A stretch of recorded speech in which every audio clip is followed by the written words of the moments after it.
নমস্কাৰ 24 লাইভ চাই থকাৰ বাবে ধন্যবাদ। এই মুহূৰ্তত লৈ আহিছো এটা বিশেষ খবৰ।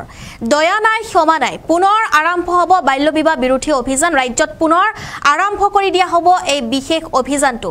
মুখ্যমন্ত্ৰী ডক্টৰ হিমন্ত বিশ্ব শৰ্মাই ফেচবুক লাইভৰ জৰিয়তে এই কথা সদৰি কৰিছে যে পুনৰ বাল্য বিবাহ বিৰোধী অভিযান আৰম্ভ কৰিব আৰু আৰক্ষী প্ৰশাসন তিয়া হৈ পৰিছে তৎপৰ। সবিশেষ লৈ আহিছো এই মুহূৰ্তত। সাৱধান হওক সকলোৱে, কিয়নো পুনৰ বাল্য বিবাহ বিৰোধী অভিযান আৰম্ভ হ'ব। নৱেম্বৰ মাহৰ পৰা ৰাজ্যৰ চৰকাৰে পুনৰ হাতত ল'ব এই বিশেষ পদক্ষেপ। বাল্য বিবাহ কৰা লোকক গ্ৰেপ্তাৰ কৰাৰ বাবে ৰাজ্যত কমিছে এতিয়া বাল্য বিবাহৰ ঘটনা। এনেদৰে এতিয়া সমীক্ষাত প্ৰকাশ পাইছে, শেহতীয়া এক সমীক্ষাত প্ৰকাশ পাইছে পূৰ্বতকৈ বহু কমিছে বাল্য বিবাহ। আৰু প্ৰতি 6 মাহৰ মূৰে মূৰে চৰকাৰে লোৱা পদক্ষেপৰ বাবে ৰাজ্যৰ মাজত এতিয়া বৃদ্ধি হৈছে সজাগতা। ফেচবুক লাইভত ৰাজ্যৰ মুখ্যমন্ত্ৰী ডক্টৰ হিমন্ত বিশ্ব শৰ্মাই কৰিলে এই বৃহৎ ঘোষণা। আমি জনাই আছো এই মুহূৰ্তত এটা ডাঙৰ খবৰ, কিয়নো পুনৰ ৰাজ্যত আৰম্ভ কৰা হ'ব বাল্য বিবাহ বিৰোধী অভিযান আৰু যিসকল বৰ্তমানেও পলাই আছে সেইসকলক এতিয়া কৰা হ'ব গ্ৰেপ্তাৰ এই অভিযানৰ দ্বাৰা। মুখ্যমন্ত্ৰী ডক্টৰ হিমন্ত বিশ্ব শৰ্মাই নিশাই ফেচবুক লাইভত এই কথা উল্লেখ কৰিছে। দয়া নাই ক্ষমা নাই বাল্য বিবাহক লৈ পুনৰ জোৰদাৰ অভিযান আৰম্ভ কৰা হ'ব। নৱেম্বৰ মাহৰ পৰা আৰম্ভ হ'ব। নৱেম্বৰত পুনৰ গ্ৰেপ্তাৰ হ'ব হাজাৰ হাজাৰ অবৈধ স্বামী। পুনৰ অবৈধ স্বামীসকলক গ্ৰেপ্তাৰ কৰা হ'ব। ডিজিপি জিপি সিঙক নিৰ্দেশ দিছে মুখ্যমন্ত্ৰী ডক্টৰ হিমন্ত বিশ্ব শৰ্মাই। মুখ্যমন্ত্ৰীগৰাকীয়ে নিৰ্দেশ দিছে ডিজিপি জিপি সিঙক আৰু তাৰ পিছতে আৰম্ভ কৰি দিয়া হ'ব এই অভিযান। অবৈধ বাল্য বিবাহ কৰা লোকৰ তালিকা লৈ এতিয়া গাঁৱে ভূঞে ঘূৰিব আৰক্ষী প্ৰশাসন। দয়া নাই ক্ষমা নাই নীতিৰে পুনৰ চলিব বাল্য বিবাহ বিৰোধী অভিযান আৰু এই অভিযানত এতিয়া সকলো অবৈধ স্বামীক গ্ৰেপ্তাৰ কৰা হ'ব। বাল্য বিবাহক লৈ অসম আৰক্ষীয়ে পুনৰ চলাব জোৰদাৰ অভিযান। মুখ্যমন্ত্ৰীৰ মন্তব্য আছে আমাৰ হাতত, সেই মন্তব্য আগবঢ়াবলৈ চেষ্টা কৰিম।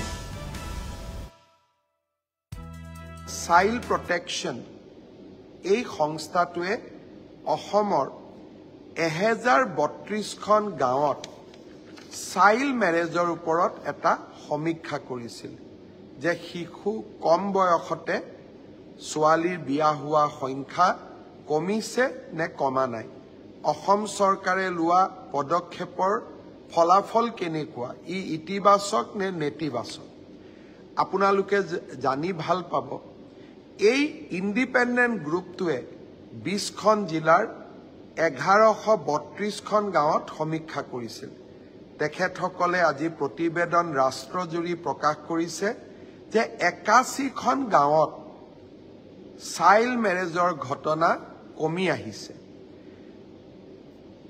তেওঁলোকে 600খন গাঁও আৱিষ্কাৰ কৰিলে, বিচাৰি পালে য'ত এটাও চাইল্ড মেৰেজৰ ঘটনা 21 চনৰ পিছত হোৱা নাই।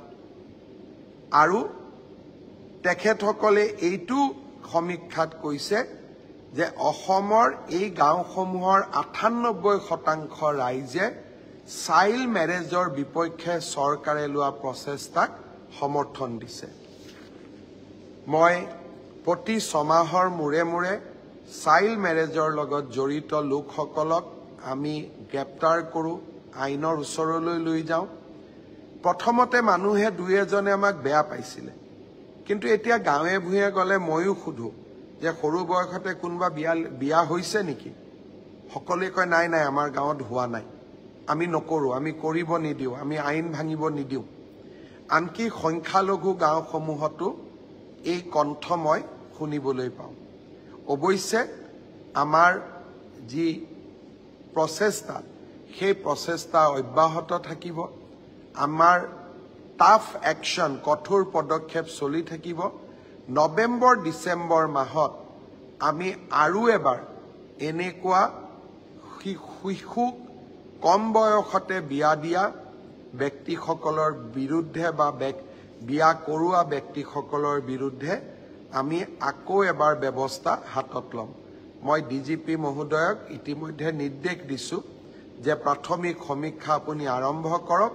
নৱেম্বৰ ডিচেম্বৰ মাহত আমি আৰু এবাৰ ব্যৱস্থা হাতত ল'ম।